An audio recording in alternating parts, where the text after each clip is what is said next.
Broadcasting from the business capital of the world, this is the Podcast Business News Network. All right, guys. Hey, welcome. Today I got I have a special show for you. Myself and Randy Swaim on the Randy Swaim Show. We usually do it radio. You can usually just hear our voices, but today I have Randy Swaim with me on Zoom. Or what is this? You can see Randy, basically. You don't need to know what program it is. But let me tell you a little bit about my guest, all right? Randy Swaim. This is, when you talk about leadership, you talk about Randy Swaim. He has this executive coaching organization and some of the products and services that he offers, and I'll let him tell you a little bit more about this, is he's got this Marshall Goldsmith stakeholder-centered executive coaching for leaders and teams. That's one of them. And he's also, which is the one that I'm really interested in talking about today and hearing a lot about, is he's got this, and it's trademarked, organizational maneuverability. It's a program which deals with leading teams in unpredictable, rapidly changing, and unstable times. And what is now? That's what it is. So, guys, if you want to call in and have a question for Mr. Randy, you can.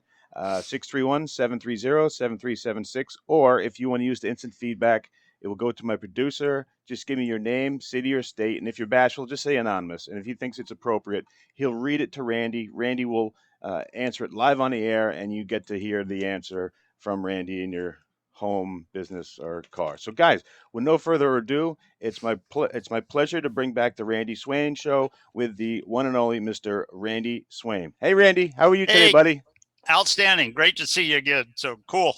Nice to see you, my friend. So, Randy, leadership was, where do you pick something like that up? I mean, were you brought up with great leaders, or was this just your calling? How did you get involved in leadership? Really, it was, I mentioned it, sort of the overcoming bit of my journey in the first radio show that we had. Mm-hmm. And I think for me, it was just developed in me because it's what it takes to truly overcome. You know, if you just go with academic aspects of it, you know, a lot of people say leaders are born. No, leaders are developed. And what happens is if you have an arrogance within you that said, well, I'm just all that, you know, kind of thing, guess what? You're not going to get there. But if you look at it and start to understand what really works in a given situation, and I can actually give you one example of that today, but leadership is something that's developed. Anybody, if they're willing to be, can become a real leader. And but unfortunately, our society has sort of gotten away from that. In fact, I'll just share a quote that comes from Rear Admiral Grace Hopper. She's a legend in the Navy. If you talk to almost anybody that's been in the Navy for more than a year, they'll probably know the name. She actually she had a 40-year career. I think it was 42-year career in the Navy, and she retired back. I think it was around the late 80s, early 1990s, and I think she actually passed away about mid 1990s. But she the TV show 2020 actually did an episode for her. And in the interview, one of the things they said is, you've had such a long career in the Navy. What did you see as the biggest difference between when you started and now? And this was her exact quote. She said, well, just like so much of our society, we kind of moved away from leadership and gone to just pure management. And she said, isn't that a shame? And there's a big difference between those two. And like I said, I'll give you that one example just to draw a picture of it. But as I grew up, I realized that just going with academic things weren't going to get there for me. I mean, I had to do things differently. And what happened in the role of all of that is the aspects of leadership and how they're different than just academic management stuff. And they can give you radical results. But if somebody really adopts that, and there's been like one or two times in my journey where I've seen that play out. Well, now, why was that quote, that amazing woman, when she said that, Why does it resonate so much with you? Well, because I understand the difference. As I've gone through my journey of overcoming and accomplishing way more than I ever would have thought I would, in terms of just what I've done and things that have been demonstrated and things like that, I realized that that difference is what has made my journey different, because it developed this aspect of a coaching facilitative leadership style rather than this sort of finger pointing dictatorial accusatory management style, kind of thing. I see. And I So real yeah, go that's the ahead. difference you're saying. That's the difference between That's those a two things she was talking about. and that is for me with what I've seen, and I've seen that in examples of things that I've just observed, but I've also seen examples. In fact, I can give you one quick uh, picture of the difference. Please, I always love stories. I always love hearing Yeah, these. yeah, and I will tell you that when in the mid 1990s, I came down, and it was right about the time when the FAA created a new regulation that was going to govern how pilots are trained in flight simulators and all that. And I came to work for a company down here in the Dallas-Fort Worth area. And what I did is I worked with their training centers all over the country to kind of move their programs to a program that was complicit and compliant with that Okay. and everything. And that's what I did. But since that was more of an office type position, I said, I want to kind of find a way to keep my flying going a little bit. And so many people that hear it may be aware of the Civil Air Patrol. And the Civil Air Patrol is a voluntary group. It's not a paid group, but they have two different types of groups in it. One is called senior squadrons, which are all adults, and they go out, and the CAP does things where if you have somebody that crashes a vehicle or an airplane and they're lost, a lot of the search and rescue efforts are the CAP going out and flying and searching for them. And they have some other roles that are good for the populace that they do. Well, make a long story short, I was part of a senior squadron, and they had cadet squadrons too, which took youth and started to kind of develop their leadership and all that they may must like be to an be. awesome program. That must be great. It's really cool, and I so applaud what they do and how they do it. But I was in a senior squadron here in the area, and what happened was the commander, and of course I say commander, but it's not a paid position, it's a volunteer position. The commander of that unit stepped down because everything was so frustrating. Everybody outside of the unit was bad mouthing the unit. There was a lot of things. The people within the unit were totally frustrated and all this, and you could see it. Well, I was asked if I would be open to taking it over. And I said, okay, yeah, and it was interesting because the very first meeting where I was introduced, here's what I did and here's how I approached it. And this is a very different picture. And this picture, sort of draws a picture of the difference between those two words that she talked about. Okay. I stepped up to the podium and I looked around, and you could see the beat up sense in everybody's body language and in their eyes. And I went like this, and I said, I tell you what, and I pointed to one guy in the back. I said, close the door, would you? And he got stepped up and he closed the door for the room. And I looked around and I said, you know what? You guys are beat up. I can see it in your eyes. I said, here's what we're going to do. I said, first thing we're going to do, and I took my watch off like this. And I said, I laid it down on the podium. I said, here's what we're going to do. I said, for 2 minutes, all you're going to think about, I don't want anybody to say a word.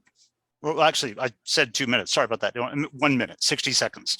I said, for 60 seconds, nobody's going to say a word. All I want you to do is think about every bad thought or every bad word you've heard about you, your squadron, your team, everything.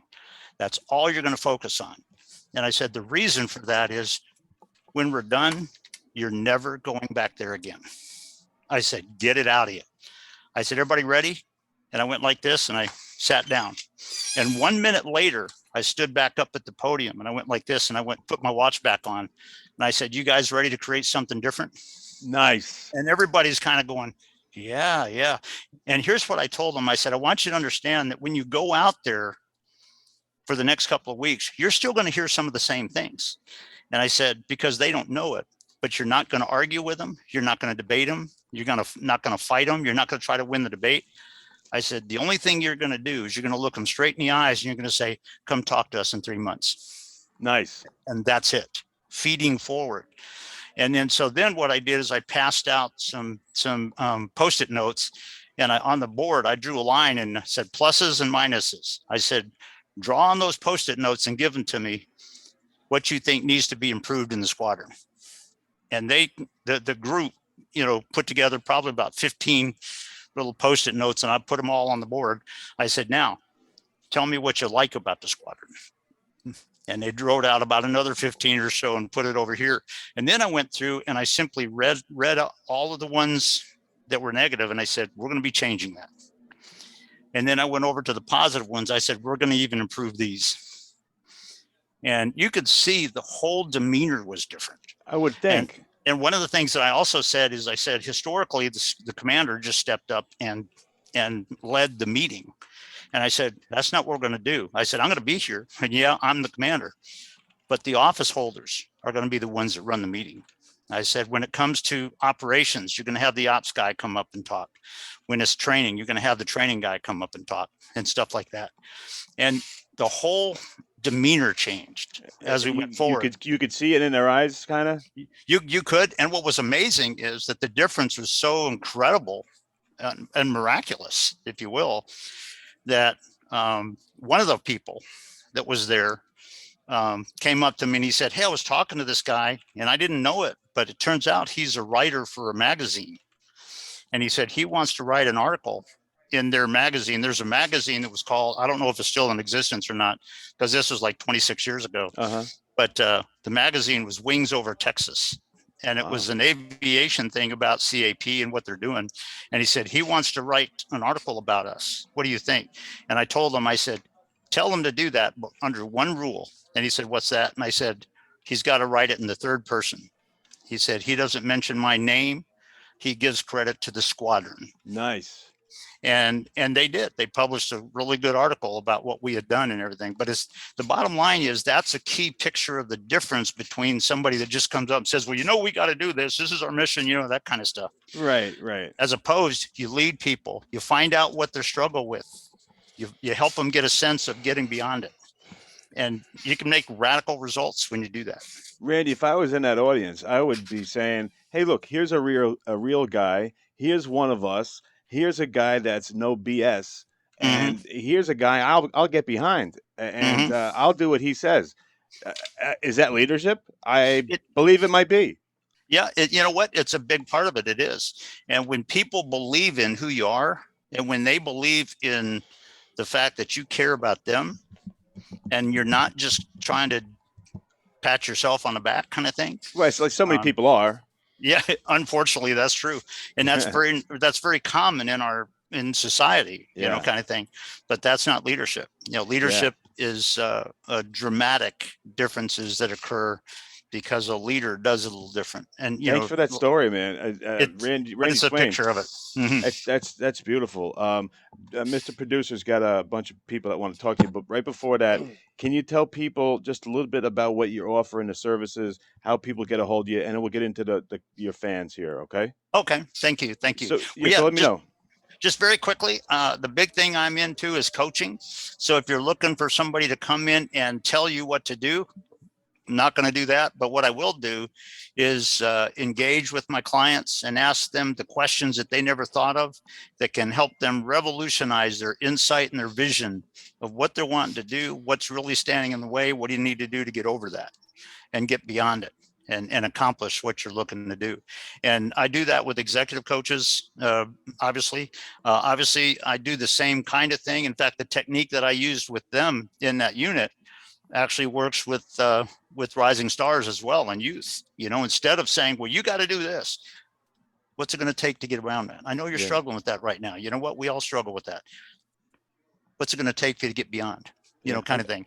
I think a lot of coaches can benefit from what you're talking about too. I think so, because a lot of people, and it's one subtle area, I think, and I'm not bad mouthing anybody out there. I think you know me better than No, that. I know you don't do that. But but you know, a lot of people, it's kind of where that little societal narcissism is sort of slid in sometimes, that people just want to tell you what to do because then they can pat themselves on the back. And not everybody's like that. Don't get me wrong. Not everybody's like that. But a true coach, I think I mentioned to you a week or two ago that the great sensei walks into the dojo and an hour later they walk out and everybody's better, but they think they did it themselves. And you know what? That's a coach. Nice. And so, yeah, that's but bringing the aspect of leading effectively in a rapidly changing environment. And you mentioned the organizational maneuverability. I'll just mention this real quick because this is a real key thing. That's the essence of my passion. I've got actually an e-learning course online. That's a level 2 course, but there's a acronym that has been used in military and combat and warfighting for centuries actually, and it's the acronym of VUCA, and it stands for volatility, uncertainty, complexity, and ambiguity. Because when you initiate an action in anything, everybody that's involved has an input as to how that goes, and that's what a lot of people don't get. And so that's my real passion for helping people be very effective in that kind of environment. And over the last few years, that acronym is starting to be used in business, because as you know, the environment that we're in, as you implied earlier, is very rapidly changing. It's unpredictable. And how are you going to really lead your teams? You got to get away from just the pure academic aspects and understand how to really lead and get the potential out of the people so they can make the difference at the point of attack. So whether it's executive coaching or helping youth or any of that, that's a key aspect about my passion and my vision and kind of what I try to bring. Awesome. And where do people go to get in touch with you? There's a couple of things. You can go to my website and you can send an email. The email is randy@coachingforrelevance.com. The 4 is the number 4 kind of thing. Or they can go to my Coaching for Relevance website, and there's a way that they can contact me through there if they want. And all of that, I'll definitely respond. I'm also on LinkedIn and all that. So if somebody kind of reached out to me on LinkedIn, we could try to do something there too and just initiate.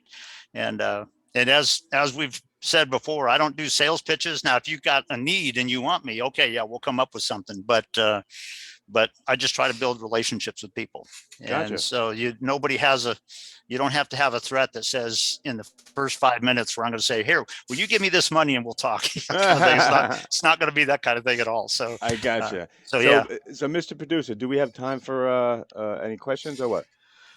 Absolutely. Okay. We have Yandy from North Carolina. They go, what have the years of experience taught you? Wow. Well, that could be about a 3-hour talk, but having said that, but I will say this, that the big thing, and we kind of talked about this, Casey, in some previous sessions. The big things is, you just never give up. Yeah. Don't ever quit. Make sure you have clarity on your vision. Realize that leadership is the thing that's going to get you there. And guess what? One of the people you got to lead sometimes is yourself. And those times where you feel like, oh gosh, you know what? When you feel like you're in the storm, it may not be that it's shutting you down. It may be that it's preparing you for a little bit for where you're going. Gotcha. And you know what? That can happen. So a lot of times it's sort of the perspective on it. But all of those things are sort of a picture of what my journey has taught me. And it's something valuable for all of us to realize that, when you're just about ready to give up, what if another 100 feet of movement was going to break through the obstacles and you're going to see a world that you just couldn't even imagine. Yeah. The voice might be very faint and not loud, but if you listen to it, sometimes they're there. All right. Yeah. Thank you for that. Mr. Producer, who we got? We have Ian from Florida. What's up, Ian? My brother who owns 2 restaurants has told me that COVID has been a blessing in disguise for big tech companies and a thorn in the side of traditional businesses that rely on in-person contact. Do Mm-hmm. you think that COVID has created a new era where people will no longer need the physical side of transactions? I will say this, that there's a lot of people out there, I think, that are trying to imply that, but I think that there's a strategy to that. The question that I would ask somebody on like that is, what is the value of having in-person contacts? There's a lot of value in that when you get to know people and you get to connect with people. And so I would say that what somebody would want to look at really is not so much, well, I guess we got no choice. Well, yeah, you do. How do we make it so that the in-person connections can still happen? And you can do that in a way where everybody's comfortable with it, kind of thing. And so I think that there's probably some out there that would try to strategically make that picture. But does that mean that all of the restaurant owners that have in-house sit-down places are going to have to close up? That would be disastrous. If it means that there's other places where people go to kind of connect or have some social time or whatever. If those places have to close up, that would be catastrophic. And if you think about it, if you get everybody just in their house, talking to somebody on, video or whatever, you want to be careful of that. I mean, is there a value to it? Yeah, absolutely. But with your family, do you never want to see them again? I want to see them. And so there's aspects about that. When you look at that as a question, I have no doubt that somebody is kind of throw that idea out there to get away from the contact. But I would say, what is the value of the contact? If I was coaching them, I would probably say, what is the value of the contact? You really want to give that up? Right. Well, no. Okay, so how can you do that and yet still enhance the safety so that people are comfortable? Yeah. And they don't have to give that up. And so those are some of the questions I would respond to with his brother. Thanks for the question. It's a great question. Thank you. I'm sorry I didn't get to everybody. It goes very fast, and I know I'm way over here. Randy Swaim, thank you so much. Can't wait to hear what you have to say next. Sorry, but we are way over time here. But Randy, great to see you again, and I will see you soon. We'll look forward to it, Casey. Thank you. Thanks. That's the Randy Swaim Show. Be right back, guys.